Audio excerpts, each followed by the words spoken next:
Ito yung ginagamit ko sa aking mga paupang window type na aircon.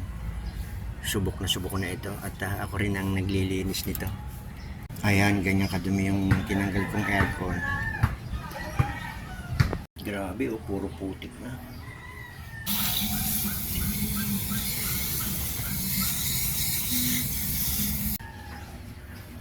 Ayan, sprayan ko na ng sprayer. Ito gamit kong air condition dito sa aking mga paupa.